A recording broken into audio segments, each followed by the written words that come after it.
নবীজি বলেন, আমার সকল সাহাবা আকাশের তারার মতো, যে কোনো সাহাবীকে অনুসরণ করলে তোমরা হেদায়েতে রাস্তা পাবে। জোরে বলুন। মূলত কথাটা বললেন কে? আল্লাহর কথাটা বললেন কার মুখ দিয়ে?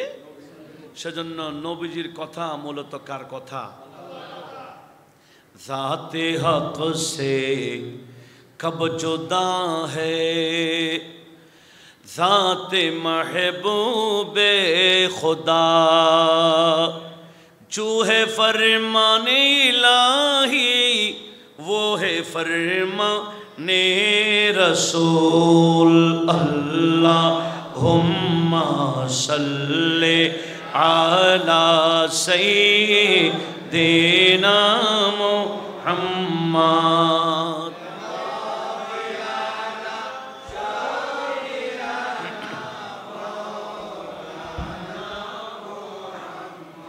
নবীজির আওলাদ হওয়ার জন্য আমার নবীজি বলেন, আমার ফাতেমা এবং আলীর মাধ্যমে দুনিয়াতে আসতে হবে। আমার নবীজি হাদিসে পাকের ইরশাদ করেছেন, উম্মত আমার শুনো, আমার আল্লাহ সমস্ত নবীদের বংশ দুনিয়াতে বিস্তার করেছেন নিজের পৃষ্ঠ থেকে। নিজের পৃষ্ঠ থেকেই সমস্ত নবীদের বংশ এই জমিনে বিস্তার হয়েছে। একটু জোরে বলুন। আমাদের বংশ কি আরেকজন দিয়ে হবে? একটু বলেন না। আমাদের বংশ আরেকজন দিয়ে হবে না। আমাদের বংশ আমাদের নিজের দিয়ে হতে হবে। সমস্ত নবীদের বিষয়ে আমার নবীজি বলেছেন, উম্মত শুনো শুনো, আল্লাহ পাক সুবহানাহু ওয়া তাআলা এই ইমামে তাবরানী আল মুজিমুল কবিরের মধ্যে হাদিসটা নোট করেছেন। হাদিস 263 নং। আবার মজমুই জাওয়ায়েদের মধ্যে ইমাম হাইসামি হাদিস নোট করেছেন। হযরতে জাবের বিন আব্দুল্লাহ এই হাদিসটা বর্ণনা করেছেন। قال رسول الله, বড় করে বলুন, সাল্লাল্লাহু আলাইহি ওয়াসাল্লাম, ইন্নাল্লাহ তাআলা জাআলা যুররিয়াতা কুল্লি নাবিয়্যিন ফি সুলবিহি ওয়া আন্নাল্লাহ জাআলা যুররিয়াতি ফি সুলবে আলী ইবনে আবি তালিব। জোরে বলুন সুবহানাল্লাহ। নবীজি বলেন, উম্মত শোনো, রব্বুল আলামিন সমস্ত নবীদের বংশ বিস্তার করেছেন আপন আপন সুলভ থেকে। আপন আপন সুলভ মানে পিঠ, সুলভ মানে কি? পৃষ্ঠ। কোরআন শরীফে আল্লাহ বলেছেন, ফালিয়ানজুরিল ইনসানু মিম্মা খুলিক। প্রত্যেক মানুষের উচিত একটু চিন্তা করা, আল্লাহ তাকে বানাইলো কি দিয়ে? তার সৃষ্টিটার ভিত্তি কি? খুলিকা মিম্মা ইন দাফিক। আমার আল্লাহ বললেন, প্রত্যেকটা মানুষকে বানানো হয়েছে এমন পানি দ্বারা, যে পানি শরীর থেকে খুব স্পিডে বের হয়। এগুলা বের হয় কোত্থেকে? তারপরে খুলিকা মিম্মা ইন দাফিক ইয়াখরুজু মিন বাইনিস সুলবে ওয়াত তারাইব। যে পানিগুলো সুলব থেকে বের হয়, তারায়েব থেকে বের হয়। সুলব মানে বাবার পেট, তারায়েব মানে মায়ের সিনা। এমন পানি দিয়ে আমাদেরকে আল্লাহ বানিয়েছেন, যে পানিকে আমরা বীর্য বলছি, আরবিতে মনি বলতেছেন, আরবিতে নুতফা বলা হচ্ছে। আমার আল্লাহ বলেন, প্রত্যেকটা মানুষের উচিত চিন্তা করা, তাকে আমি বানিয়েছি তার বাবার পিঠ থেকে বের হওয়া পানি, তার মায়ের সিনা থেকে বের হওয়া পানি দিয়েই বানিয়েছি। উচ্চ আওয়াজে বলুন সুবহানাল্লাহ। সমস্ত নবীদের বংশকে আমার আল্লাহ দুনিয়ার জমিনে বিস্তার করেছেন আপন আপন নবীদের পিঠ থেকে যা বের হয়েছে এগুলা দিয়ে। কিন্তু নবীজি বললেন, আল্লাহ আমি নবীকে সমস্ত নবী থেকে আলাদা করে দিয়েছেন। জোরে বলুন। সমস্ত নবীদের সাথেও আল্লাহ বন্ধু নবীকে সমান রাখেন নাই,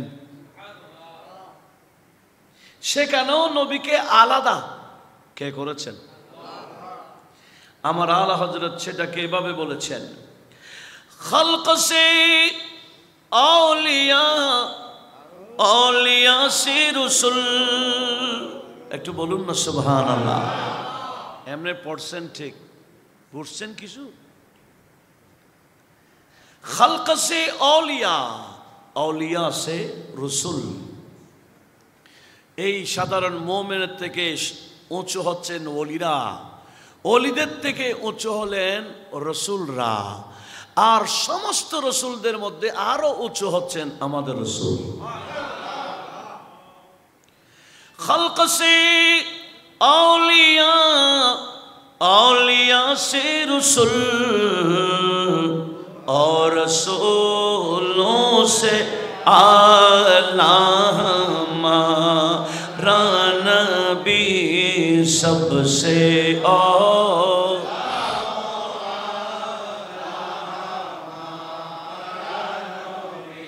सबसे बाला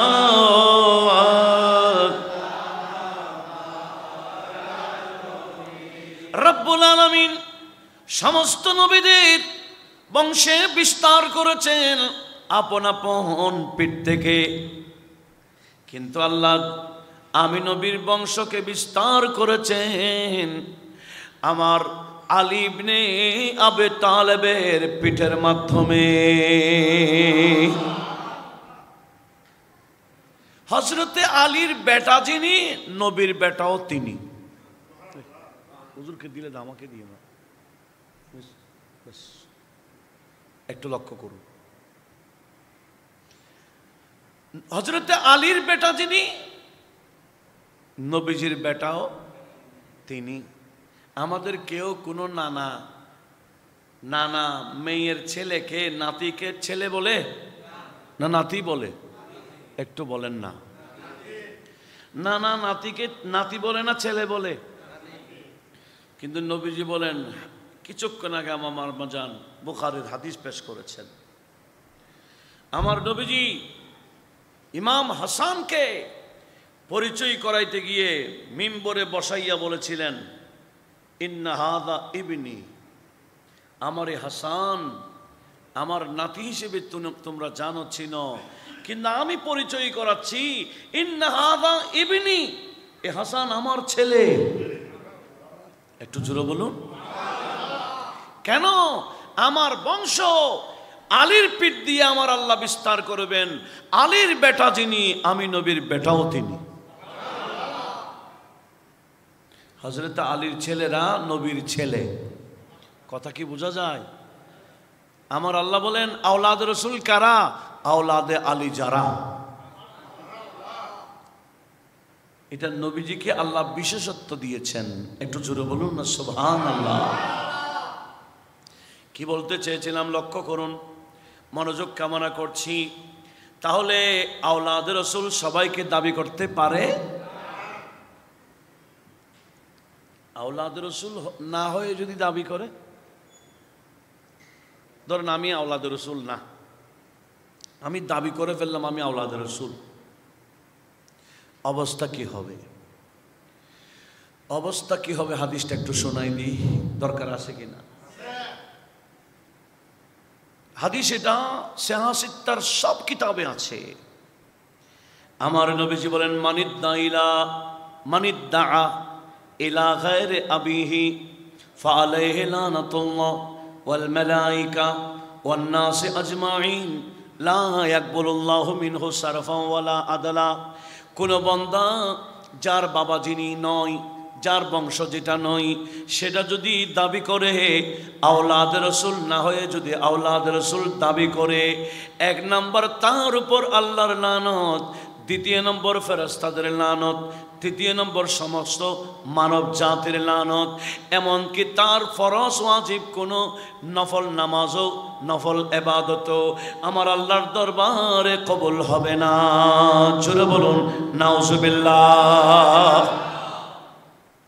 আমি আপনি মনে করলাম দাবি করছে না হলে সমস্যা কি? সমস্যা আছে কি না? এক নম্বর সমস্যা হচ্ছে সে অভিশপ্ত। আল্লাহ অভিশাপ দিবেন, ফেরেশতারাও দিবেন, মানব জাতি দিবেন, নয় নয় কোনো ইবাদত আল্লাহ পাকের দরবারে কবুল হবে না যদি আওলাদ রাসূল না হয়ে আওলাদ রাসূল দাবি করে। সেজন্য অনুরোধ জানাবো, বংশীয় সাজারা না থাকলে এটা দাবি করিয়েন না। এটা এত সহজ বিষয় না, এটা নিজেকে অভিশপ্ত করার বিষয়, এটাকে নিজের ইবাদত বন্দেগীকে নষ্ট করার বিষয়। আল্লাহ সবাইকে এদিকে লক্ষ্য রাখার তৌফিক দিক, আমিন বলেন। লক্ষ্য করুন কি বলতে চেয়েছিলাম, আওলাদ নবীর পক্ষ থেকে আসবে, নবীজির আওলাদরা আওলাদ রাসূল। আসহাবে রাসূল কারা? যেমন তেমন বান্দা কি আসহাবে রাসূল দাবি করতে পারে? আমার নবীজি সেখানে হাদিসে পাক বয়ান করে দিলেন, ইন্নাল্লাহা ক্বাদ আখতারানি ও আখতারা লি আসহাবা ও আসহারা। রব্বুল নবীজি বললেন, নিশ্চয় রব্বুল আলামিন আমি নবীকে বেছে নিয়েছেন। নবীজিকে কে বেছে নিয়েছেন? একটু বলেন বলেন। আমরা ভোট দিয়ে নবী বানাইছি, ভোট দিয়ে খাতামুন নবী বানাই দিলাম, ভোট দিয়ে রাহমাতুল লিল আলামিন বানাইলাম। ভোট দিয়ে কি নবী হয়? কে বানায়? কি দুনিয়াতে আসার পর নবী বানাই না আসার আগেও বানাই?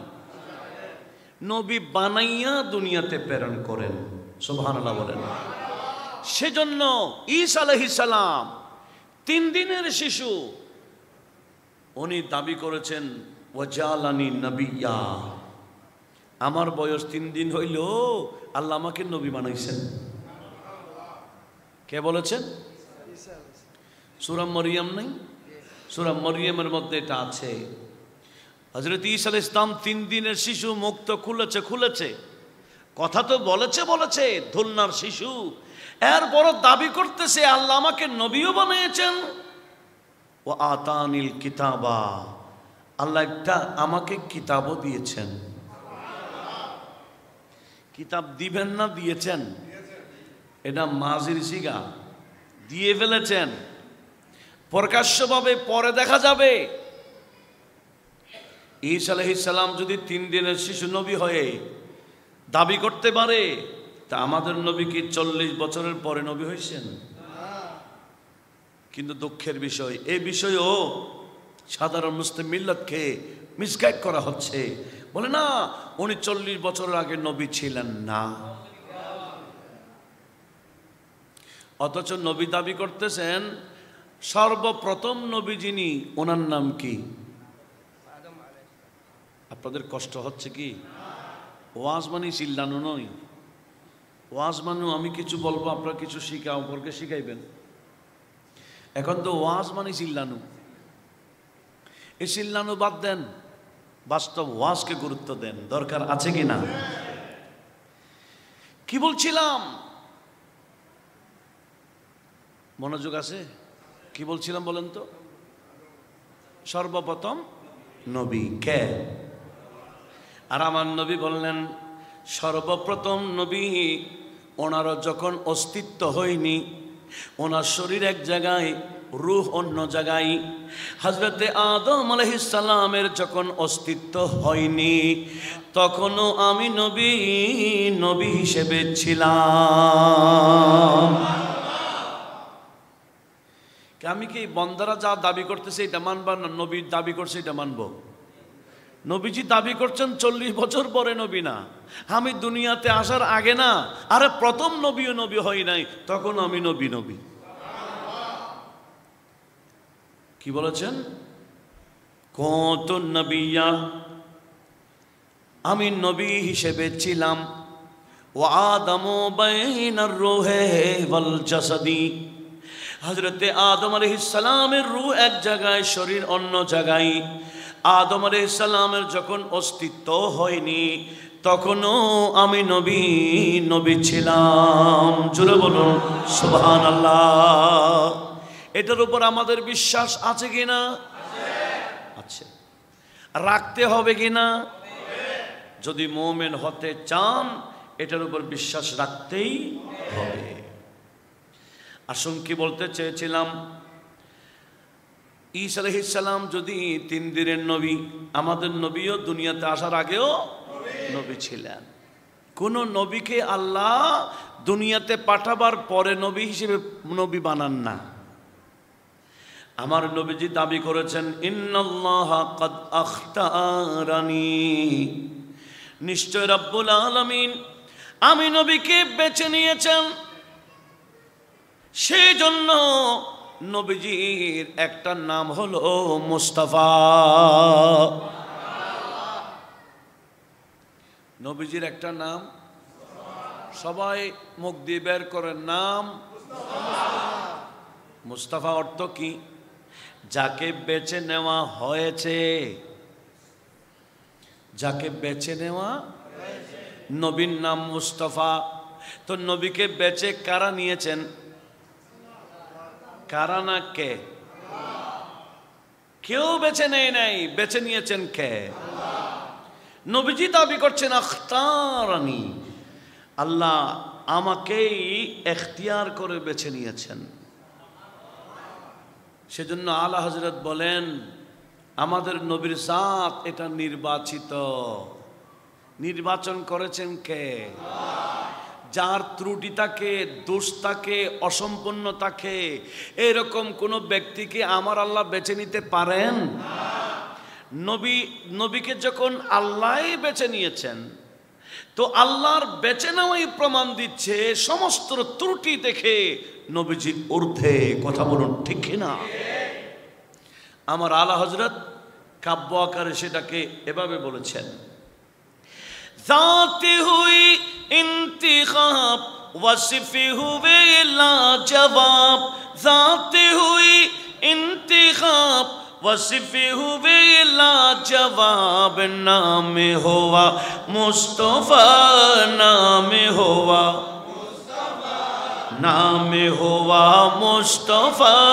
तुम पे करोड़ों दुरूद, तुम पे करोड़ों दुरूद, तुम पे करोड़ों दुरूद।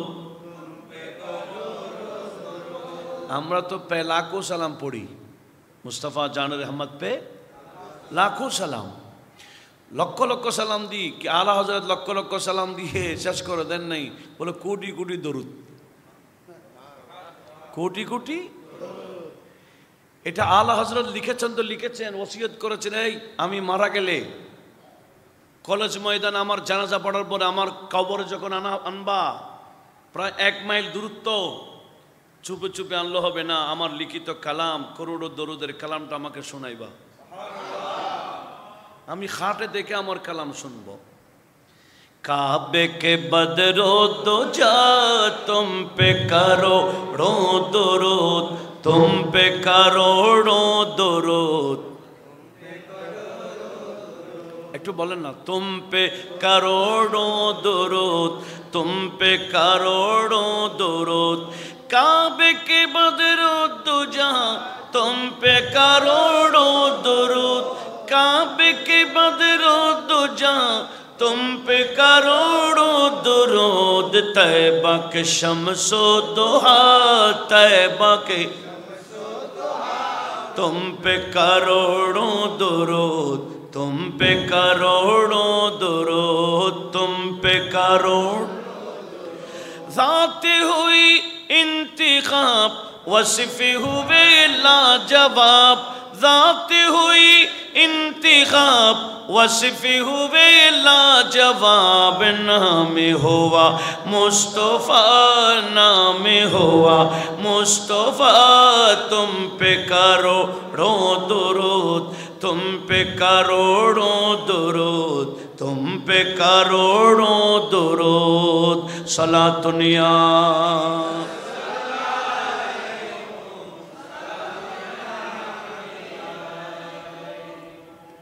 তাহলে কি বুঝলাম? নবীকে বেছে নিয়েছেন কে?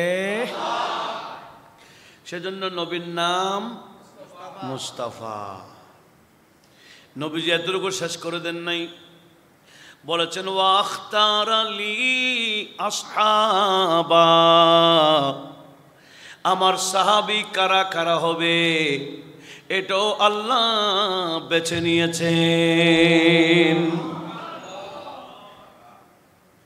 আল্লাহ বলেন বন্ধু আমার জন্য যতটা নবী রসুল রেখেছি আপনার জন্য ততটা সাহাবী রেখেছি।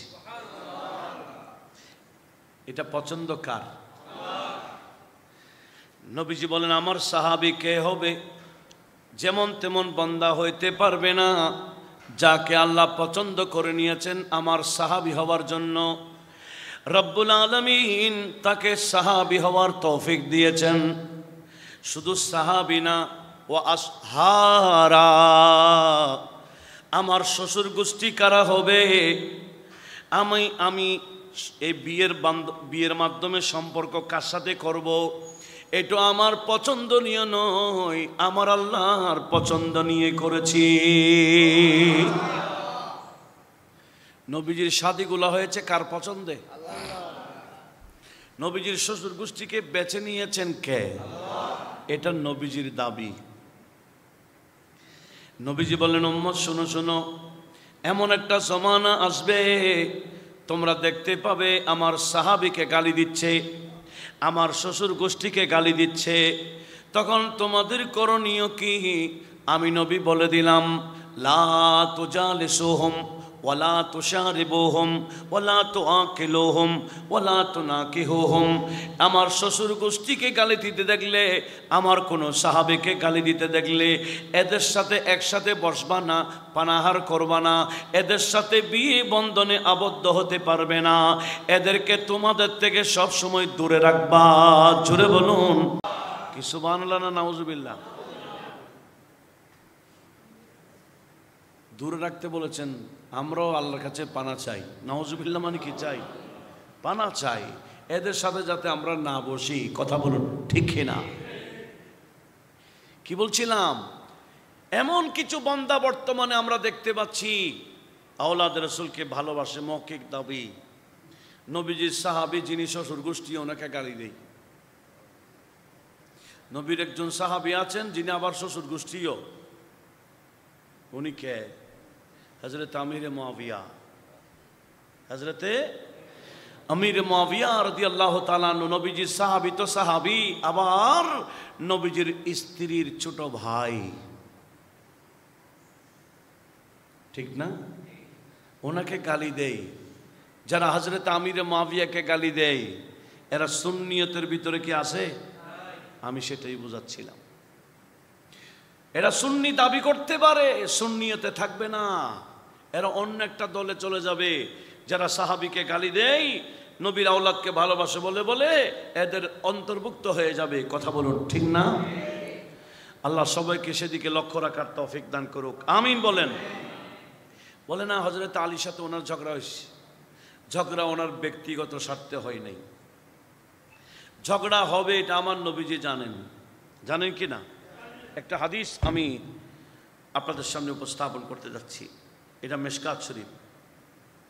এই হাদিসটা কোথায় কোথায় আছে? মিশকাতে রাজিন থেকে রেওয়ায়েত, রাজিন থেকে রেওয়ায়েত করেছেন, হাকিম নিসাবুরি নোট করেছেন। এই হাদিসটা না আরো বহু কিতাবের মধ্যে রয়েছে। দেখেন এই হাদিসটা মিশকাতের মধ্যে 6003 নম্বর হাদিস। হযরতে ওমর ইবনুল খাত্তাব রাদিয়াল্লাহু তাআলা এই হাদিসের বর্ণনাকারী। এমন ভাবে আমরা শুনবো, এগুলা ধারণ করব। যখন সুযোগ হয়, প্রয়োজন হয়, শিয়ার মারব। রাজি আছেন না? রাজি নেই? শুধু ওয়াজ শুনবো আর কিছু করব না। এমন ভাবে শুনবো যাতে অপরকে বরাবর শুনাইতে পারি। এটার নাম শিয়ার। এটার নাম কি? শেয়ার করতে হবে। হাদিসটা শুনি। কাল সামি'তু রাসূলাল্লাহি, বড় করে বলুন সাল্লাল্লাহু আলাইহি ওয়াসাল্লামা, সাআলতু রাব্বি আন ইখতিলাফি আসহাবি মিন বাদি। একদিন নবীজি আল্লাহর কাছে জানতে চাইলেন, ও আল্লাহ, আমার ইন্তেকালের পরে আমার সাহাবীদের মধ্যে ইখতিলাফ হবে, কিছু মতানৈক্য হবে, তুমি আল্লাহর কাছে সমাধান চাই। আমার ইন্তেকালের পরে আমার সাহাবী যদি মতানৈক্য হয়ে যায়, পরবর্তী উম্মতেরা তো সাহাবীকে কোন নজরে দেখবে, কোন দৃষ্টিতে দেখবে? তুমি আল্লাহ আমাকে আগে ভাগে সমাধান দিয়ে দাও। একটু জোরে বলুন। সমাধান চাচ্ছেন কে? নবীজি। কার থেকে? আল্লাহর কাছে। কিসের ব্যাপারে? যে নবীর ইন্তেকালের পরে সাহাবীদের মধ্যে মতানৈক্য হবে, এটার সমাধান কি? আমি খুব ধীরে ধীরে বলছি যাতে সবাই বুঝতে পারেন। তখন ফাআওহাল্লাহু ইলাইয়া, রব্বুল আলামিন সমাধানের জন্য আমি নবীর কাছে ওহী প্রেরণ করেছেন। জোরে বলুন। নবীর কাছে দুই ধরনের ওহী আসতো। একটা হলো জিবরিল মিকাইলের মাধ্যমে, আরেকটা হলো সরাসরি নবীর কলবে। কোথায়? এটা হলো জিবরিলের মাধ্যমে, মিকাইল ইসলামের মাধ্যমে, আর একটা কার মাধ্যমে? কোনো মাধ্যম ছাড়া সরাসরি আল্লাহ নবীজির কলবের মধ্যে আল্লাহর কথাটা ঢেলে দিতেন। একটু জোরে বলুন। আল্লাহর কথাটা কি আমাদের মতো? আল্লাহর বাণী কি বলে আল্লাহর কালাম আছে? আমাদের কালামের মধ্যে অক্ষর আছে, হরফ আছে, কিন্তু আমার আল্লাহর কালাম হলো বেলা হরফ, কোনো হরফ ছাড়া, কোনো কাইফিয়ত নাই। এটা কিরকম? কোনো বয়ান নাই। আল্লাহর সব কিছু লাইসা কামিসলিহি শাই। একটু বড় আওয়াজে বলুন না সুবহানাল্লাহ। আল্লাহর শানে কথা বলতে হোঁশ করার দরকার আছে না? আমরা অনেক সময় বলে ফেলি আল্লাহ পাগল হয়ে গেছেন নবীর জন্য, দিওয়ানা হয়ে গেছে। না, এগুলো আল্লাহর শানে যাতে আমরা না বলি, এটা আল্লাহর জন্য প্রযোজ্য নয়। এ বিষয়ে আলা হযরত ফাজলে রবি ফতোয়া রাসবিয়াতেও কলম ধরেছেন। এবং আলা হযরতের নাতি গত কয়েক বছর আগে, যার জানাজায় 3 কোটি মানুষ হয়েছে, তাজুশ শরীয়ত আল্লামা আখতার রাজা আল আজহারি, উনি আলাদা একটা স্বতন্ত্র কিতাব লিখেছেন এ বিষয়ে। আমি অধম ওনার একাধিক দরসে বসার সুযোগ পেয়েছি।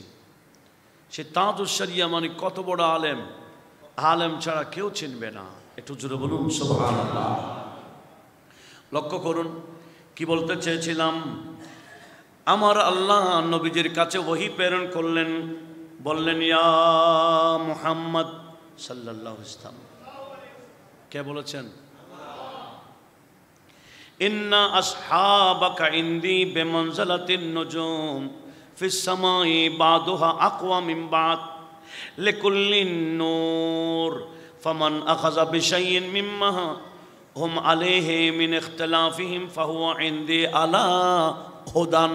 জোরে বলুন সুবহানাল্লাহ। সমাধানটা আল্লাহ দিয়েছেন। বিদায় আমি যদি বলি না সাহাবা মারফিট করছেন, বিদায় ওনাদেরকে মারা যাবে না, ওনাদেরকে 70 মাপকাঠি বলা যাবে না, তাহলে তাকে আলেম বলা যাবে না, জাহেল বলতে হবে। এই সমস্ত হাদিসের ব্যাপারে তার কোনো জ্ঞান নাই। নবীজি বললেন, রব্বুল আলামিন আমাকে ডাক দিয়ে বললেন, ওগো আমার বন্ধু নবী, আপনার সাহাবীগণ আমি আল্লাহর কাছে আকাশের নক্ষত্রের ন্যায়। আপনার সাহাবীগণ আমার কাছে কিসের ন্যায়? আকাশের তারকার ন্যায়। তারা কেন বানিয়েছেন? আল্লাহ বলে ওয়াজআলনান নুজুমা লিতাহতাদু বিহা আমি আকাশে তারা বানাইলাম যাতে তারা দেখে দেখে এক জায়গা থেকে অন্য জায়গায় তোমরা পৌঁছে যেতে পারো। জোরে বলুন সুবহানাল্লাহ। তারা কেন বানালেন?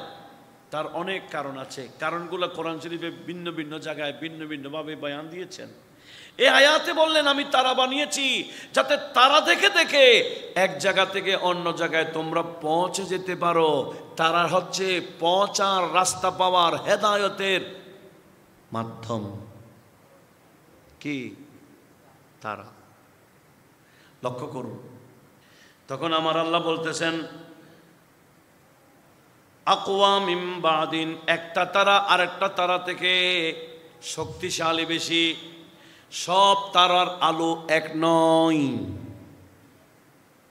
সব তারকার আলো এক নয়, একটা থেকে আরেকটা বেশি। তবে লিকুল্লিন নূর, প্রত্যেকটা তারার মধ্যে কিন্তু নূর আছে। আলো ছাড়া নূর ছাড়া কোনো তারকা নাই। ইয়া রাসূলুল্লাহ, আপনার সাহাবীও আমি আল্লাহর কাছে প্রত্যেকটা সাহাবীর ভিতরে হেদায়েতের নূর আছে। এদের ভিতরে যতই ইখতিলাফ হোক, প্রত্যেকটা সাহাবীর ভিতরে কি আছে? হেদায়েতের আলো আছে, নূর আছে। এই জন্য আমার আল্লাহ বললেন কি ওমিম্মা হুম আলাইহি মিন ইখতিলাফিন ফাহুয়া ইনদি আলা হুদা। এরা ইখতিলাফ করলো, ওই সাহাবী যারা ইখতিলাফ করেছেন, মতানৈক্য করেছেন, এরকম কোন সাহাবীকেও যদি অনুসরণ করে পরবর্তী উম্মতরা ওনাকে অনুসরণ করেও হেদায়েত পেয়ে যাবে। আমিরে মুআবিয়া উনি ইখতিলাফ করেছেন, হযরত আলীর সাথে ঝগড়া করেছেন, যুদ্ধ করেছেন, এই সমস্ত শব্দ বলিয়েন না। কেন? আমিরে মুআবিয়ার ভিতরে হেদায়েতের নূর আছে, ওনাকে অনুসরণ করলেও জান্নাতের রাস্তা পাওয়া যাবে বলে আমার আল্লাহ ঘোষণা দিয়েছেন। তো আল্লাহর কথাটা এবার নবীজি নিজের, আল্লাহ তো নবীজির কলবে না ঢেলেছেন, এবার আমার নবীজি মৌখিক বলে বলছেন। কি বলতেছেন? আসহাবি কান্নুজুমি ফাবিআইহিম ইক্তাদাইতুম ইহতাদাইতুম। নবীজি বলেন আমার সকল সাহাবা আকাশের তারার মতো, যে কোনো সাহাবীকে অনুসরণ করলে তোমরা হেদায়েতের রাস্তা পাবে। জোরে বলুন। মূলত কথাটা বললেন কে? আল্লাহর কথাটা বললেন কার মুখ দিয়ে? সেজন্য নবীজির কথা মূলত কার কথা? ज़ाते हक़ से कब जुदा है, ज़ाते महबूबे खुदा, जो है फरमाने इलाही वो है फरमाने रसूल। अल्लाहुम्मा सल्ले अला सय्यिदिना मुहम्मद।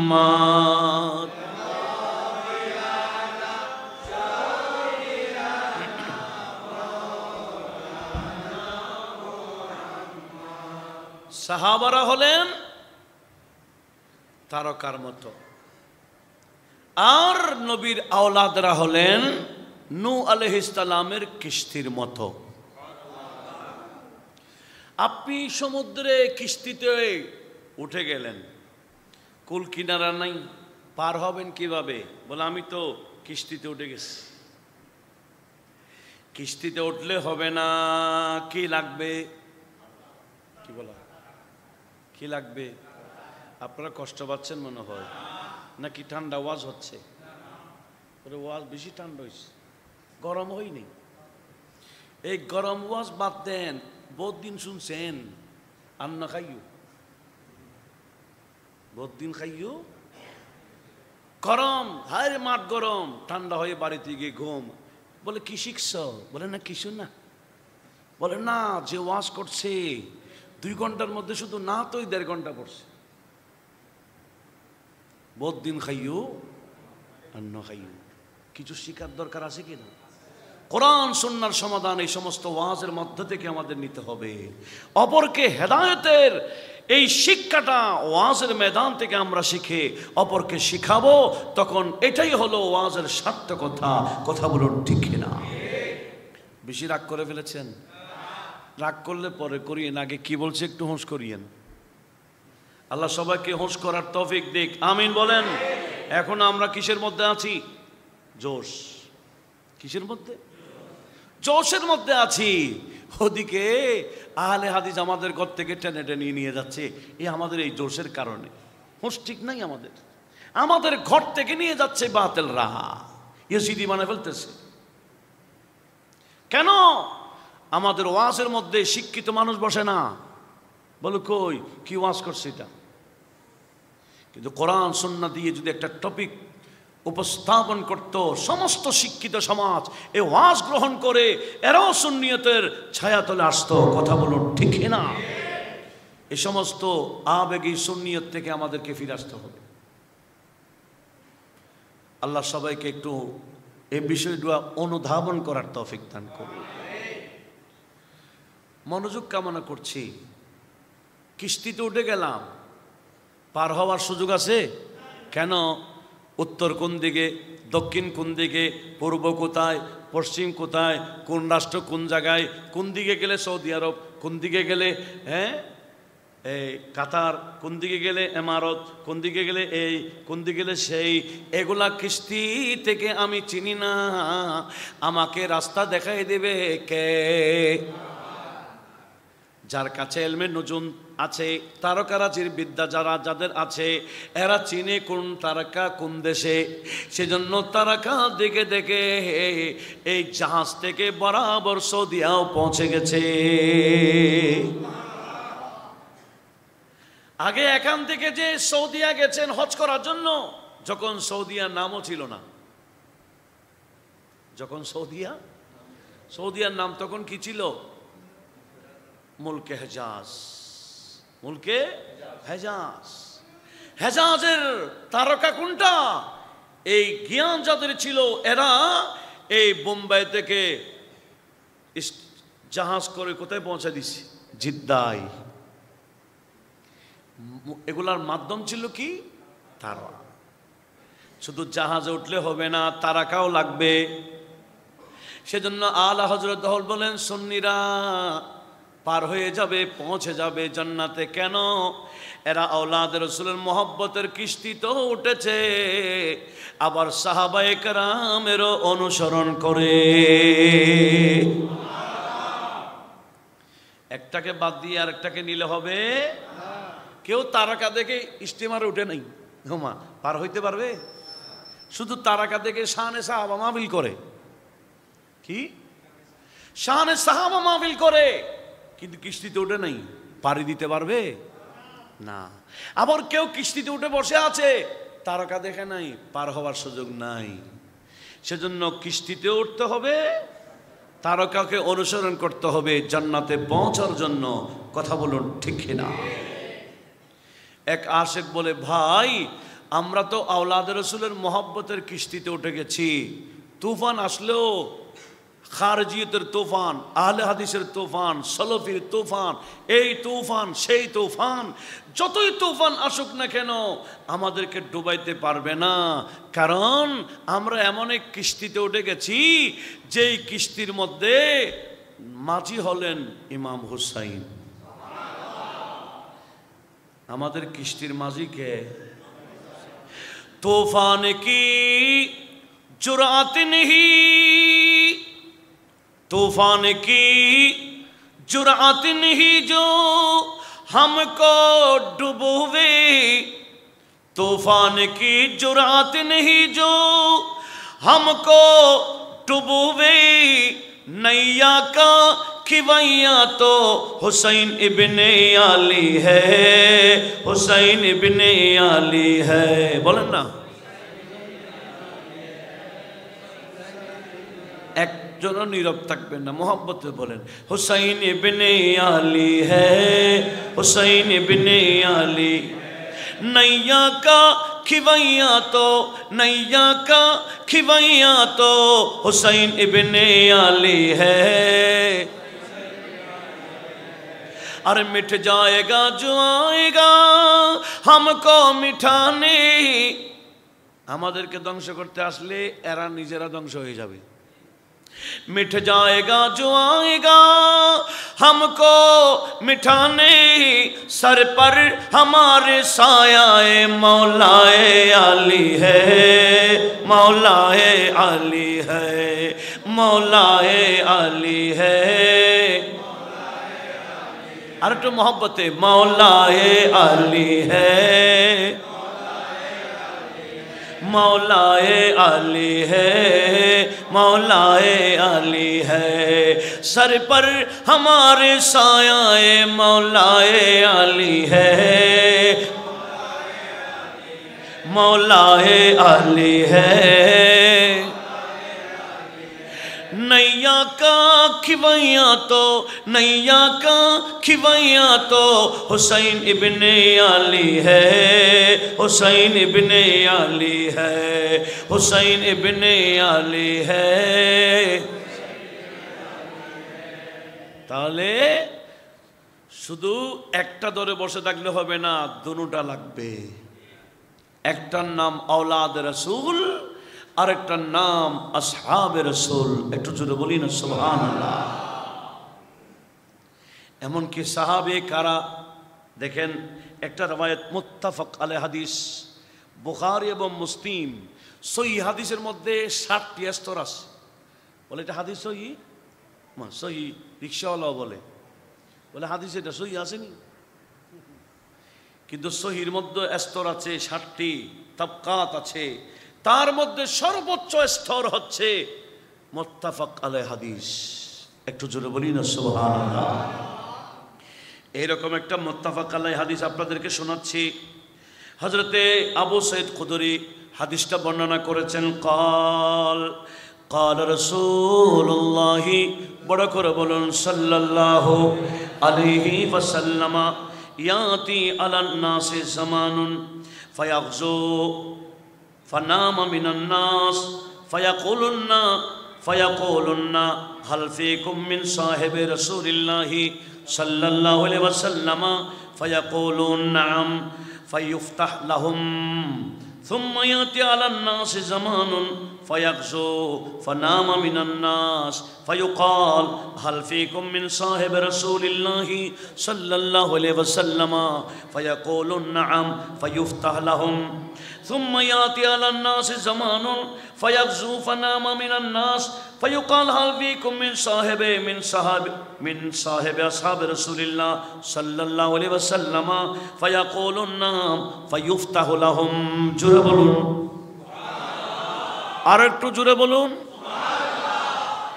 নবীজি বলেন, উম্মত এমন একটা zaman আসবে, এমন একটা কাল আসবে, আমার উম্মত জিহাদ করবে, জিহাদ করবে। হঠাৎ করে জিহাদে যাবে, বেদিনদের সাথে যুদ্ধ করতেছে। তাদের মধ্যে একজন ঘুম থেকে উঠে বলবে, এ তোমরা জিহাদে আসছো, তোমাদের মধ্যে কোনো সাহাবী রাসূল আছে? একজন যদি সাহাবী থাকে তাহলে ওনার উসিলায় আমার আল্লাহ তোমাদেরকে বিজয় দান করবেন। কয়জন থাকলে? হ্যাঁ, ওনারা বলবেন হ্যাঁ আমাদের মধ্যে একজন সাহাবী আছে। তখন বলা হবে হ্যাঁ ওনার উসিলায় তোমরা বিজয় লাভ করবা। জোরে বলুন। সাহাবারা যেদিকে গেছেন সেদিকে বিজয়। এমনকি ফারুক আজম রাদিয়াল্লাহু তাআলা আন যেদিকে গিয়েছিলেন সেদিকে বিজয়। অনেক সময় যুদ্ধ করা লাগে নাই, ওনার হাইবত দেখে দলে দলে বিধর্মীরা মুসলমান হয়ে গেছে। একটু জুড়ে বলুন মারহাবা। আবার পরবর্তী আরেকটা সময়, এরপরও এমন এক জামানা আসবে এরা জিহাদে যাবে, ঠিক একই অবস্থা। জিজ্ঞেস করা হবে আপনাদের মধ্যে কেউ কি সাহাবী আছেন? বলে হ্যাঁ। বলে ওনার উসিলায় বিজয় হবে, চিন্তা করিয়েন না। একটু জোরে বলুন। এবার সাহাবীরা সবাই পর্দা হয়ে গেলেন। এরপরে মানুষ যুদ্ধে যাবেন। যুদ্ধের মধ্যে জিজ্ঞেস করা হবে আপনাদের মধ্যে সাহাবীদের সোহবত পেয়েছেন, সাহাবীদের সঙ্গত পেয়েছেন, তাবি হয়েছেন, এরকম কোন তাবিঈ আছে কিনা বলুন? বলে হ্যাঁ হ্যাঁ, একজন আমাদের মধ্যে তাবিঈ আছে। বলে সাহাবীর সোহবত পেয়ে তাবি হয়েছেন, ওই তাবির উসিলায় আমার আল্লাহ বিজয় দান করবেন। জোরে বলুন সুবহানাল্লাহ। সাহাবী কারা? একজন থাকলেই আমার আল্লাহ বিজয় দেয়। সুবহানাল্লাহ বলেন। আজকে যেমন হযরত আমির মুআবিয়ার কথা আসছে, যখন আমি বলতেছি শুনেন, হাদিস কিন্তু বুখারী শরীফের হাদিসটা পারলে এই সংখ্যাটা, হাদিসের নাম্বারটা মুখস্থ রাখিয়েন। 2924 নম্বর হাদিস। আর মূল বুখারী যেটা বড় পৃষ্ঠার, সেটা প্রথম খণ্ডের 410 নম্বর পৃষ্ঠাতে হাদিসটা আসছে। একদিন আমার নবীজি হযরতে উম্মে হারাম বিনতে মিলহানের ঘরে দাওয়াত খেতে গেছেন দুপুরে। আর নবীজির একটা সুন্নতে মুবারাকা হলো, নবীজি দুপুরে খেয়ে একটু রেস্ট করতেন, আরাম করতেন। ঠিক এই দিন আমার নবীজি দুপুরে খাবার খেয়ে আরাম করতেছেন, আর হঠাৎ করে নবীজি এখনো বেশিক্ষণ হয় নাই, কিছুক্ষণের মধ্যে নবীজি ঘুম থেকে উঠে এই খাটের মধ্যে বসে বসে মুস্কি মুস্কি হাসতেছেন। জোরে বলুন। কেউ কি মুস্কি মুস্কি এমনি হাসবে কোনো কারণ ছাড়া? যিনি দাওয়াত দিয়েছেন উম্মে হারাম, উনি হলেন হযরতে আনাস বিন মালিকের খালাম্মা। উনি বলতেছেন নবীজি খাটে বসে বসেই মুস্কি হাসছেন, আর আমি দূর থেকে লক্ষ্য করে দিলাম, দূর নবীজির কাছে এসে বললাম, ইয়া রাসূলুল্লাহ, আপনি এখন তো ঘুমেছিলেন, ঘুম থেকে উঠে হাসছেন কেন? নিশ্চয়ই আপনি কোনো ভালো স্বপ্ন দেখেছেন। কি দেখেছেন? ভালো স্বপ্ন দেখেছেন। আমি নরম বলতেছি, আপনারা তো দেখি নরম হয়ে গেছেন, সব ঠান্ডা হয়ে গেছেন।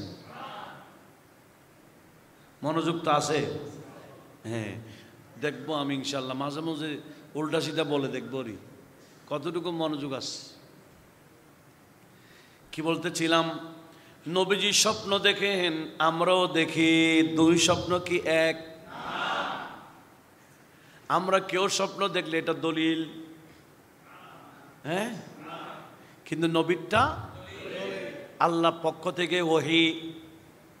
আর নবী স্বপ্ন দেখলে এতটুকু দলিল নয়, কোন উম্মত যদি নবীকে দেখে এটাও দলিল, নবীকে স্বপ্ন দেখাও এটাও হক। এখনো কেউ যদি স্বপ্ন যুগে নবীকে দেখে এটা স্বপ্ন না বলে ভেড়াই দেওয়ার কোনো সুযোগ নাই। কেন? আমার নবীজির স্বপ্নের ব্যাপারে ইমামে বুখারী একটা বাব বেঁধেছেন 1035 নম্বর পৃষ্ঠাতে বুখারীতে, নবীজির স্বপ্নের বিষয়ে। এখানে একাধিক হাদিস নোট করেছেন ইমামে বুখারী। একটা হাদিস হলো মান রাআ, নবীজি বলেন, মান রাআনি ফিল মানামি ফাকাদ রাআল হাক্কা। কেউ যদি ঘুমে আমাকে দেখেছে, ঘুম বললে হবে না, সে বাস্তবে ওই আমাকে দেখেছেন। জোরে বলুন। আমরা কি স্বপ্ন যুগে নবীকে দেখতে চাইনি? কয়েকজনে চান, সবাই চান না? নবীজির দরবারে একটু অনুরোধের দরকার আসেনি? आ जाए अगर ख्वाबों में सरकार मदीना, आ जाए अगर ख्वाबों में सरकार मदीना, सरकार मदीना, सरदार मदीना, सरकार मदीना, सरदार मदीना, सरकार के अनवार से पुर नूर हो सीना, पुर नूर हो सीना, रोशन हुई सीना, पुर नूर हो सीना, रोशन हुई सीना, आ जाए अगर ख्वाबों में सर। मोहब्बते बोलছেন তো, आ जाए अगर ख्वाबों में सरकार मदीना, सरकार मदीना, सरदार मदीना, सरकार मदीना, आ जाए अगर ख्वाबों में सरकार, पर्दा हो रुखे रोशन से उठा दीजिए हज़रती, हो जाए ज़ियारत, हो जाए ज़ियारत।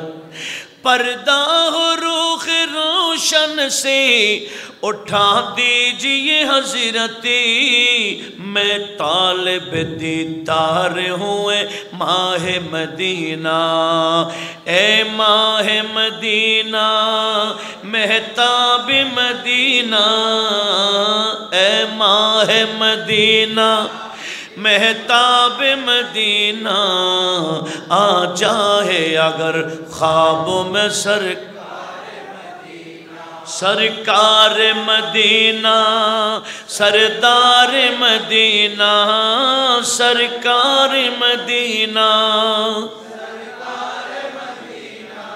सरकार के अनवार से पुर नूर हो सीना, पुर नूर हो सीना, पुर नूर हो रोशन हो ये सीना, पुर नूर हो रोशन हुई सीना, आ जाए अगर ख्वाबों में सरकार, ए कातिब तकदीर मुझे इतना बता दे, सच सच तो बता दे, ए कातिब तकदीर मुझे इतना बता दे, ए कातिब तकदीर मुझे इतना बता दे, क्या मेरे मुक़द्दर में भी लिखा है मदीना, लिखा है मदीना, दरबार मदीना,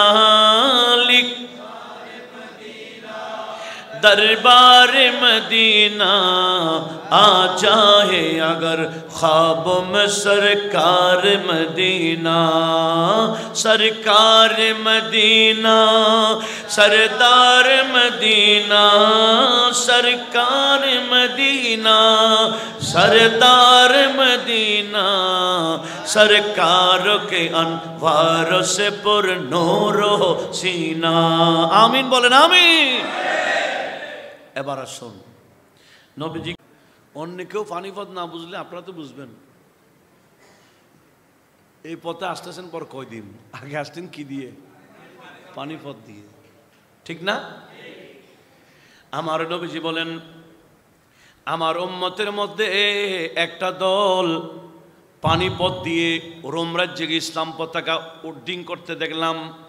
এ উম্মে হারাম, ওই যুদ্ধে যারা যারা যাবে আমি তাদের জন্য একটা শুভ সংবাদ শোনাইতে চাই। জোরে বলুন। নবীজি বলেন, আউয়ালু জাইশিন মিন উম্মতি ইয়াগজুনাল বাহরা ক্বাদ উজিবু, আমার উম্মতের মধ্যে সর্বপ্রথম পানিপথ দিয়ে রোম রাজ্যে গিয়ে ইসলামের পতাকা উড্ডীন করবে যারা যারা যাবে, এদের জন্য জান্নাত ওয়াজিব হয়ে যাবে। সর্বপ্রথম পানিপথ দিয়ে পিছনে হেলান দিয়ে যারা বসছো, ওই ছেলেরা পিছনে তোমরা হেলান দিয়ে যারা বসছো, আসো সামনে আসো, তোমাদের কাছে শয়তান ডিস্টার্ব করতেছে। এগুলার দলিল দিচ্ছি, এগুলো তোমাদের কাছে বেশি জানা দরকার। আরেকজনকে বলতে হবে এগুলা। সামনে চলে আসো, একটু সামনে চলে আসো, গুরুত্ব দাও, গুরুত্ব দাও। এগুলো মস্কারি না, এগুলো দলিল। ফিতনার জামানায় এগুলো যদি মনে রাখতে পারি, আমাদের কাছে কেউ আসতে পারবে না ইনশাআল্লাহ। বলেন। নবীজি কি বললেন? আমার উম্মতের মধ্যে এক দল কোন পথে গেলেন?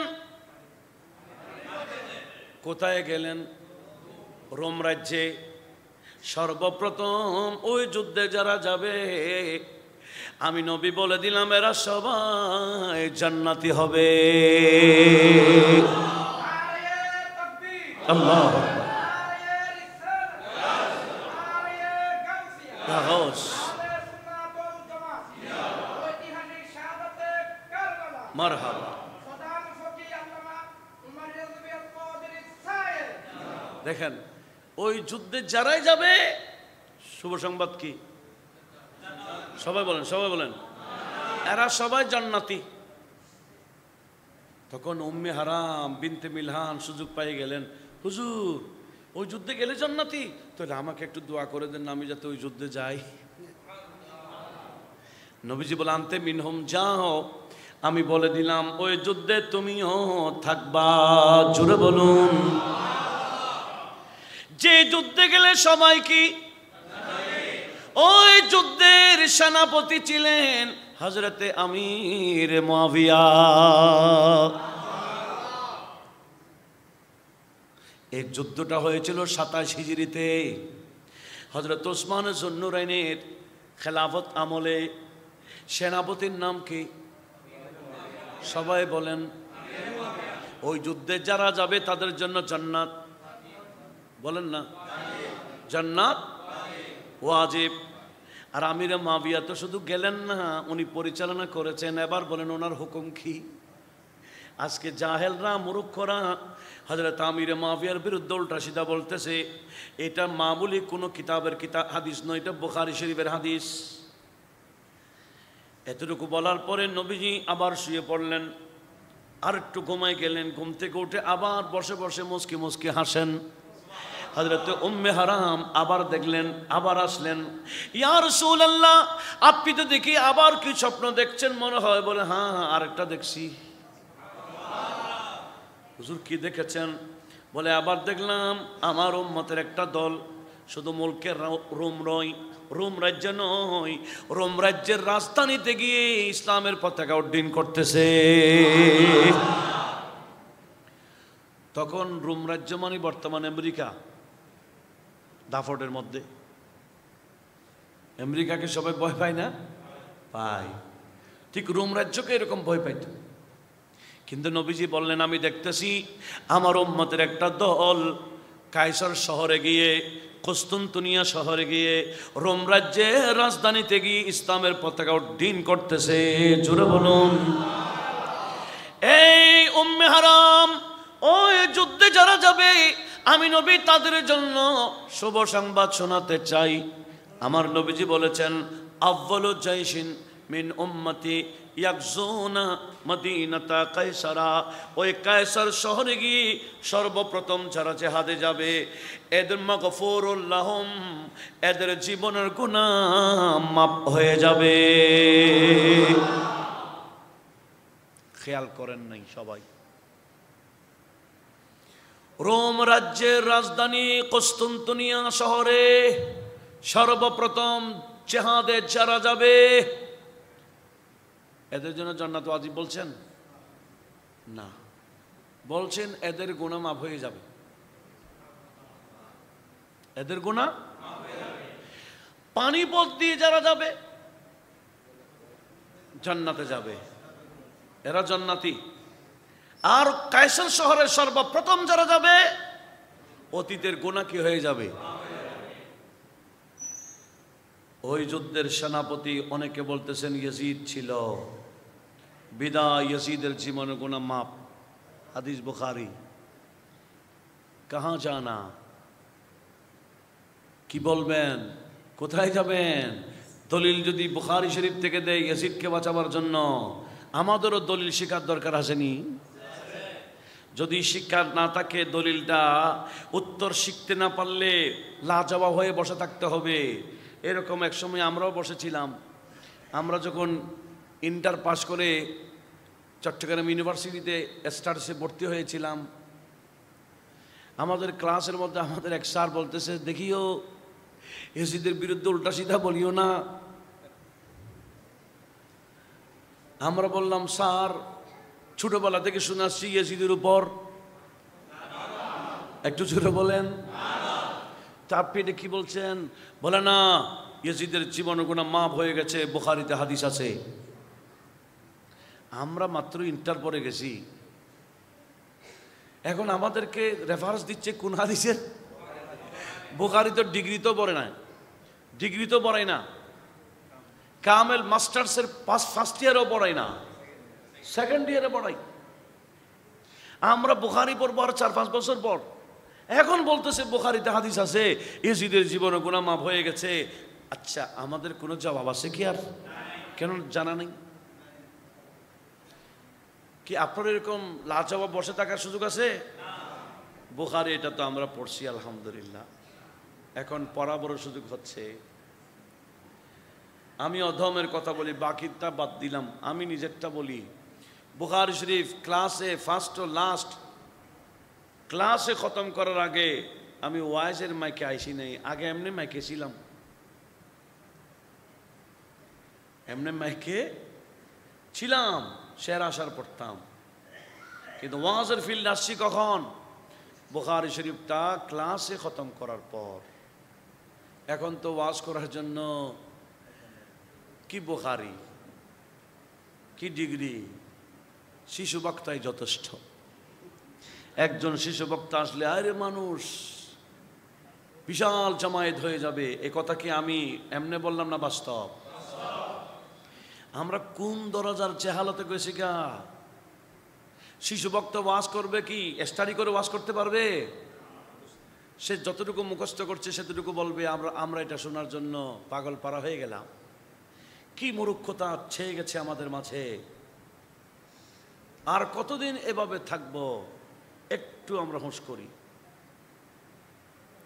আজকে বেশি কষ্ট দিয়ে ফেলতেছি মনে হয়, হুঁশের কথা বলতেছি। অনেকদিন জোশে ছিলাম, একটু হুঁশ করি। আল্লাহ আমাদের হুঁশ করার তৌফিক দিক। তো বুখারী তখন না পড়ি নাই, এখন তো পড়ে আসছি, আবার পড়ায় বড় আল্লাহ সুযোগ দিয়েছেন। এবার হাদিসের সমাধান নেওয়ার দরকার আছে কি না? কেউ যদি বলে খবরদার ইয়াজিদের বিরুদ্ধে বলিও না, ইয়াজিদের জীবনে গুনাহ মাফ হয়ে গেছে, বুখারীতে হাদিস আছে।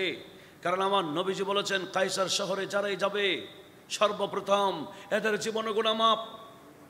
ওই যুদ্ধে ইয়াজিদ নেতৃত্ব দিয়েছেন বিদায় ইয়াজিদের জীবনে গুনাহ মাফ। তবে ইয়াজিদ ওই যুদ্ধে গেছে কিনা মুআররিখ ঐতিহাসিকদের মধ্যে ইখতিলাফ আছে।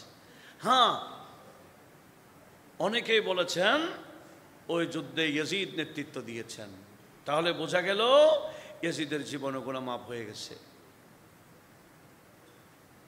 ইয়াজিদের জীবনে গুনাহ মাফ হয়ে গেছে ঘটনাটা 52 বা 53 হিজরিতে। কত?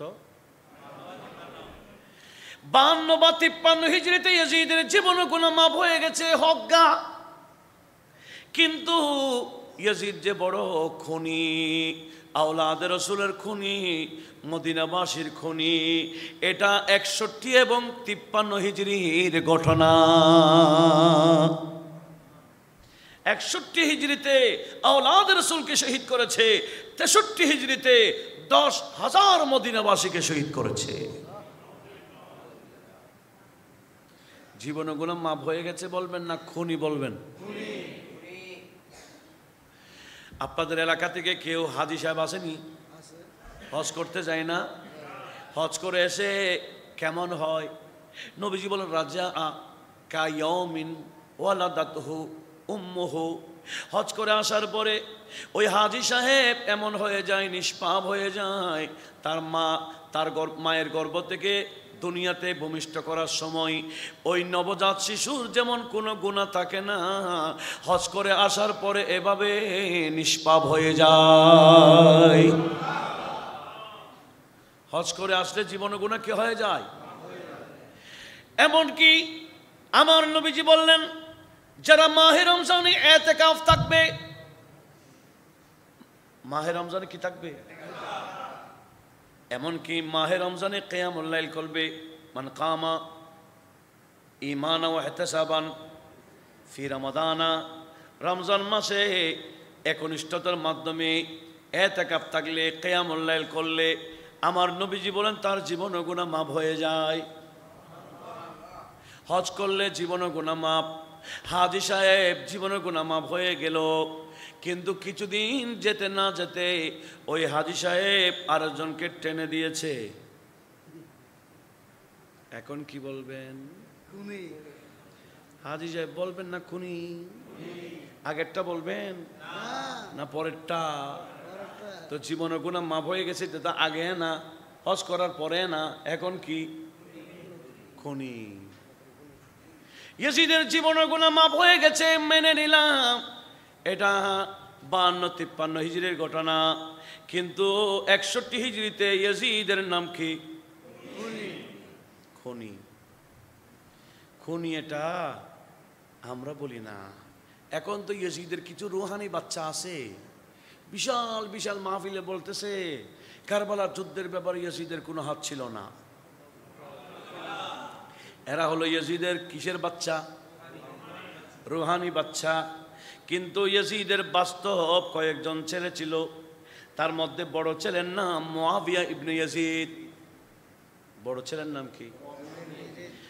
মুআবিয়া ইবনে ইয়াজিদকে ইয়াজিদ যখন মারা গেল, সবাই মিলে মুআবিয়া ইবনে ইয়াজিদকে আসনে বসাই দিল, আমির বানিয়ে দিল, সুলতান বানিয়ে দিল। তখন উনি দামেস্কের জামে মসজিদে একটা খুতবা দিয়েছেন। খুতবার মধ্যে বলেছিলেন, দামেস্কের মানুষেরা, এতদিন এই আসনের মধ্যে আমার বাবা ছিল, ওয়াকানা গায়রা আহলিন, আমার বাবা এই গদির উপযুক্ত ছিল না। জোরে বলুন নাউজুবিল্লাহ। কে বলতেছে? ছেলে বলতেছে আমার বাবা গদিটার উপযুক্ত ছিল না। ওয়াকাদ নাকাদাত উমরুহু, যার কারণে ওনার হায়াত বেশি দিন লাস্টিং করে নাই, খুব অল্প বয়সে মারা গেছে। ইয়াজিদ গদিদের ছিল মাত্র 3.5 বছর বা 3 বছর 8 মাস। ক বছর? 5 বছরও খাইতে পারেনি। কয় বছর? 3 বছর, 3.5 বছর, বাস 3 বছর 8 মাস, এতটুকু। সেজন্য ছেলে বলতেছে আমার বাবার হায়াত অল্প বয়সে শেষ হয়ে গেছে, কারণে আমি বিশ্বাসী না মতবান ফি কবরিহি বেদুনুবিহি, আমি ইয়কিনের সাথে বলতে পারি আমার বাবার কবরে আমার বাবা বেশি বেশি আযাবে আছে।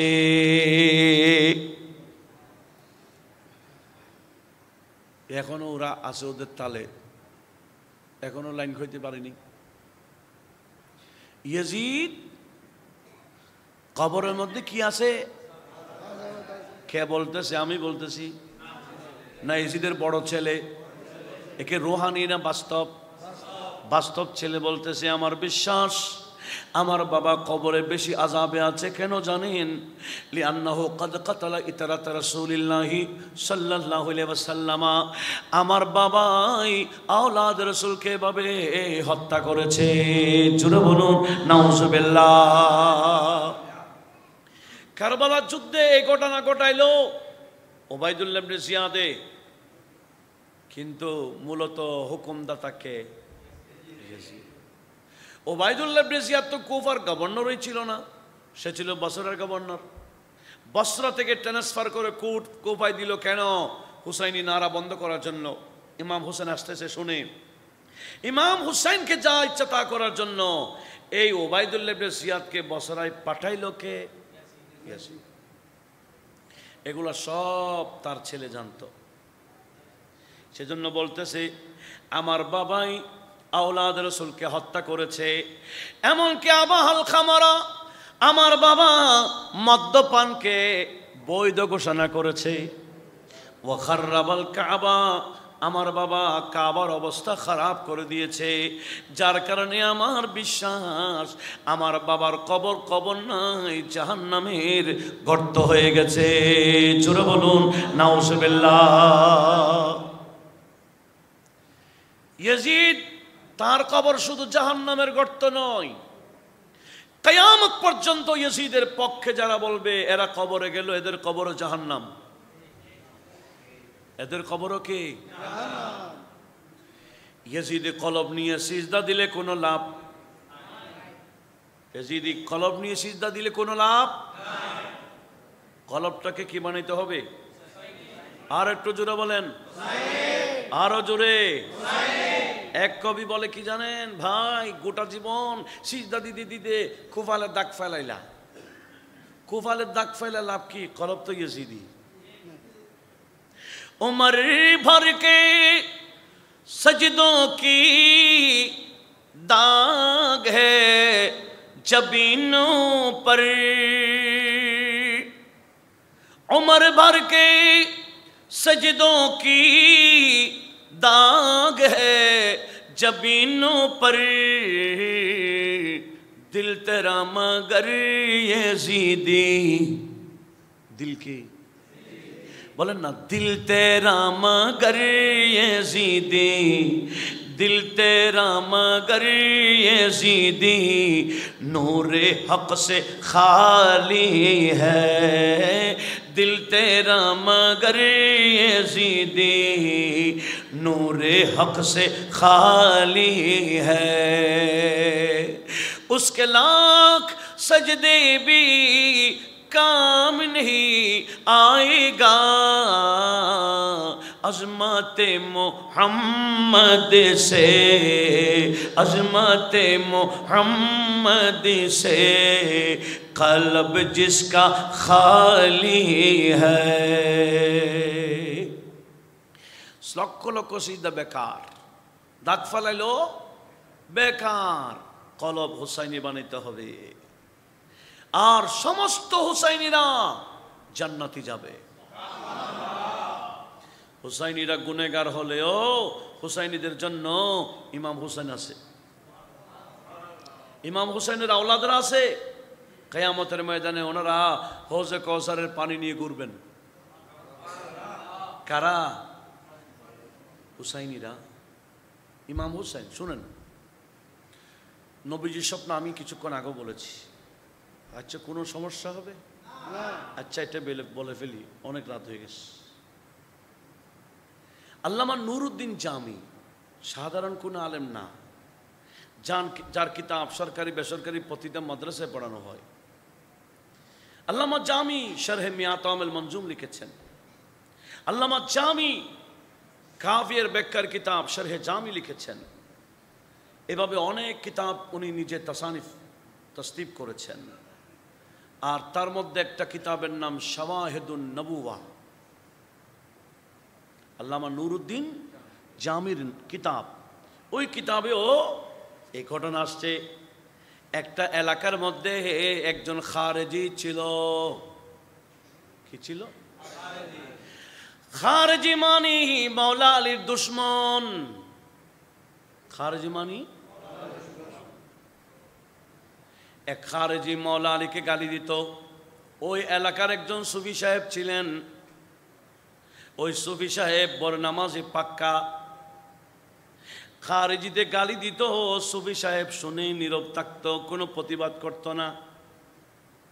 একদিন সুফি সাহেব স্বপ্ন দেখতেছে কিয়ামত কায়েম হয়ে গেল। 2 মাইল দূর থেকে সূর্য তাপ দিচ্ছে, কারো জিহ্বা বের হয়ে গেছে, তৃষ্ণায় কাতর হয়ে গেছে, সবাই দৌড়তেছে একদিকে। সুফি বলে, আমি স্বপ্ন দেখতেছি। সবাই যান বাঁচার জন্য একদিকে দৌড়ে, আমিও সেদিকে দৌড়া শুরু করলাম। দৌড়তে দৌড়তে এক জায়গায় গিয়ে দেখলাম মানুষ লাইন ধরে আছে। আমি লক্ষ্য করলাম কিসের লাইন দেখতেছি? পানির লাইন। পানি নেওয়ার জন্য লাইন ধরেছেন। আমিও লাইনে দাঁড়ালাম। দেখতেছি 2টা লাইন, এক লাইনের মাথায় ইমামে হাসান, আরেক লাইনের মাথায় ইমামে হুসাইন। সবাইকে হৌজে কাউসারের পানি দিচ্ছেন। জোরে বলুন সুবহানাল্লাহ। আমি ওনাদের হাতে হৌজে কাউসার পাওয়ার জন্য লাইনে আছি। ধীরে ধীরে আস্তে আস্তে সামনে গেলাম। এখন হাসানাইনি কারিমাইন আমাকে কি দিবেন? পানি দিবেন। হঠাৎ করে দেখলাম ইমাম হাসান হোসেনের মধ্যখানে নবীজি এসে গেলেন। এবার নবীজির স্বপ্ন এটা কি ঘুম না বাস্তব? নবীজি এসে বলছে, এই হাসানাইন, এই হাসান হোসাইন, এই সুফি সাহেবকে হৌজে কাউসার দিও না, তাকে দিও না। সে কান্না শুরু করলো, ইয়া রাসূলুল্লাহ, আমার কি দোষ? আমি তো আপনার শরীয়ত মোতাবেক চলার চেষ্টা করেছি, সুন্নাহ মোতাবেক চলেছি। বলে সব ঠিক আছে, তোমার একটাই দোষ, তোমার সামনে আমার আলীকে ওই খারেজি গালি দেয়, তুমি প্রতিবাদ জানাও নাই কেন? কোনো প্রতিবাদ তোমার মুখ দিয়ে আসে নাই কেন? এটাই তোমার দোষ। আজকে তুমি হজে কৌসার পাবে না। ওই সুফি কান্না শুরু করে দিল, ইয়া রাসূলুল্লাহ, হজে কৌসার না পাইলে আমার জিহ্বা তো বের হয়ে যাচ্ছে। বলে হ্যাঁ হ্যাঁ, তুমি যদি হজে কৌসার পেতে চাও, নবীজি একটা তলোয়ার হাতে দিলেন, এই আমার এই তলোয়ার নিয়ে যাও। ওই খারেজি এখন ঘুমের মধ্যে আছে রাতের বেলায়, তুমি গিয়ে তার ঘরে ঢুকে তার শরীর থেকে মাথাটা আলাদা করে আসো, এরপরে হজে কৌসার দেওয়া হবে। জোরে বলুন সুবহানাল্লাহ। এগুলো তো স্বপ্ন। নবীজি কি দিলেন? ওই সুফি বললেন, আমি একটা দৌড় দিলাম, দেখতেছি কিয়ামতের ময়দানে আমি আমার আর নাই, এখন আমি আর আমার এলাকায় এসে গেছি। এক দৌড়ে ওই কি খারেজির ঘরে ঢুকলাম। তখন কি ঘর কি এত সাইন্সা ঘর ছিল? আমরাও ছোটকালে দেখেছি ঘর মানি দরজা একটা আছে কি জাপ বলতো বেড়ার, এমনি ঠানি দিছে কুত্তর টুত্তর না ঢুকার জন্য। ডাকাতের ভয় নাই কেন? মাল তো নাই। এখন মালও আছে, ভয়ও আছে। মালও বেড়ে গেল, ভয়ও বেড়ে গেল। দুনিয়াতে ভয় হলে কবর আখিরাতে ভয় কি কম হবে না বেশি? তখন এরকম দালান কুটান ছিল না, ভালো কোনো ঘর ছিল না, যাত্রার ঘরে ঢুকে যেত। এখন ওই খারেজের ঘরে সুফি সাহেব ঢুকে গেল, দেখতেছে অন্ধকার, সে ঘুমের মধ্যে আছে, তার নাম ধরে দিল ডাক। সে দেখতেছে কোন জায়গায় আছে, অন্ধকার তো বোঝা যাচ্ছে না। ওদিক থেকে আওয়াজ যখন আসছে, যেদিক থেকে আওয়াজ আসছে ওই সুফি সাহেব সেদিকে গিয়ে তলোয়ার চালাই দিল, তার শরীর থেকে মাথা আলাদা করে দিল, গোটা তলোয়ার লাল হয়ে গেল। আর আরেকটা দৌড় দিল, ঘুমের মধ্যে দেখতেছে একটা দৌড় দিতে আবার কিয়ামতের ময়দানে এসে গেল। জোরে বলুন। দেখতেছে তলোয়ার কি হয়ে আছে। এখনো হাসানাইনি কারিমাইন হাউজে কাউসারের পানি বন্টন করলেন। নবীজি আমার জন্য অপেক্ষা করছেন। আমি সালাতু সালাম পেশ করে বললাম, ইয়া রাসূলুল্লাহ, এই খারেজিকে তো আমি শেষ করে দিয়েছি। বলে ঠিক আছে, তলোয়ারটা দিয়ে দাও। কারণ আমার নবীজি ঘুমের মধ্যে কাউকে কিছু দিলে জাগ্রত হয়ে গেলে এটা হাতে থেকে যায়।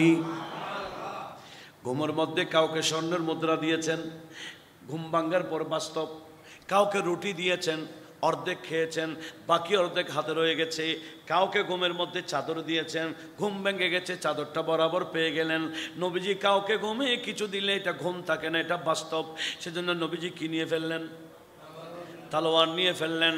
এবার হাসানাইন কারিমাইনকে বললেন, এ আমার হাসান এবং হুসাইন, এবার হজে কৌসার দিতে পারো। তোমাদের বাবাকে যে গালি দিত এই খারজি, এই খারজিকে মেরে আসছে, দাও তলোয়ার। কি দাও? হজে কৌসার দিয়ে দাও। হাসানাইন কারিমাইন সুফি সাহেবকে হজে কৌসার দিলেন। ইনি হজে কৌসারের পান করার পজিশন নিলেন। হঠাৎ চোখ খুলে গেল, রে হজে কৌসার তো পাইলাম, পান তো করতে পারলাম না। ঘুম শেষ, কান্নাকাটি শুরু। রে এই আলেম খারজিকে আমি কখনো প্রতিবাদ কেন জানাই না, এখন আফসোস করতেছে। ঘুমও আসে না, কি দেখলাম। ঘর থেকে বের হয়ে মসজিদে গেল গা। তখন কি মসজিদ এত সুন্দর ছিল? মসজিদ এত সুন্দর ছিল? মসজিদ ছিল ভাঙ্গা টাঙ্গা, মুসল্লি পাক্কা মজবুত। এখন মসজিদ সুন্দর, মুসল্লি ঠুল ঠুল। কি অবাস্তব না বাস্তব? এ ভাঙ্গা মসজিদে ইবাদত করে ওলি হয়ে গেছে। এখন এসি ছাড়া আমরা নামাজ পড়ি না। এসি না থাকলে ঢুকি না, বলে ঘরে এসি আছে। লক্ষ্য করুন কি বলতে চেয়েছিলাম। সুফি সাহেব কোথায় চলে গেলেন? বাকি রাত ইবাদতে কাটিয়ে ফজরের নামাজের অপেক্ষা আছেন। ফজরের জামাতও পড়লেন। নামাজের পরে মসজিদ থেকে যখন বের হলেন, দেখলেন অনেকগুলা মানুষ বাইরে। কিরে আজকে এত মানুষ কেন? বলে আপনি কিছু জানেন না? বলে কি? বলে ওই খারজিকে কে ঘুমের মধ্যে জবে করে গেছে গা। ওই খারজিকে ঘুমের মধ্যে কে যেন এসব তো বলে, কিরে আমি না জবে করছি, আমি তো ঘুমে জবে করছি, এটা বাস্তব হয়ে গেছে। আবার চিন্তা করতেছে তলোয়ার তো নবীজি দিয়েছেন, তলোয়ার তো নবীজি দিয়েছেন, নবীজি কিছু দিলে এটা তো বাস্তব, আমি নবীজির তলোয়ার দিয়ে ঘুমে জবে করছি, এটা বাস্তব। কাউকে কিছু না বলে ঘরে গেছে গা। কিছু সময় যাইতে না যাইতে পুলিশ এসে গেল। পুলিশ এলাকার যুবক যুবক ধরে নিয়ে যাচ্ছে থানায়। এ খবর সুবি সাহেব শুনল। এই সুবি সাহেব আরেক টেনশন, আরে মৌলা আলীকে গালি দিত, কখনো প্রতিবাদ জানায় নাই, আমার এই মুসিবত হয়েছে, এখন জবে করছি আমি, ধরে নিয়ে যাই আরেকজনকে, আবার কোন মুসিবতে পড়ি, একটু আমি থানায় যাই। থানায় গেল। থানায় গিয়ে বলে, ওসি সাহেব আমাদের এলাকার এত যুবক কেন ধরে নিয়ে আসছেন? ওসি সাহেব বলে, কেন, আপনি কিছু জানেন না? সেখানে খুন হয়েছে জানেন না? বলে, জানি তো। বলে, এদেরকে রিমান্ডে দেব। কে খুন করেছে বের করে ছাড়বো। সুবি সাহেব বলে, ওসি সাহেব পারবেন না। বলে, কেন? বলে, এদের মধ্যে একজনও খুনি না, খুনি আমি। খুনি কে? বলে, আপনি সুবি সাহেব খুনি? ওসি সাহেব আমি খুন করছি, তবে জাগ্রত না, ঘুমে। ওসি সাহেব বলে, পাগলে না দেখি, মানুষ ঘুমের মধ্যে ফুটবল খেলতে গিয়ে ফাঁটা ভাঙি ফেলে। কারণ ফুটবল মারে যা আসা মারে কোথায়? দেওয়ালে। ওসি সাহেব বলে, আপনি কি বলেন এগুলা? বলে, ওসি সাহেব ঘুম হলো এটা মামুলি ঘুম নয়, স্বপ্ন হলো মামুলি স্বপ্ন নয়, এটা দয়াল নবীর স্বপ্ন।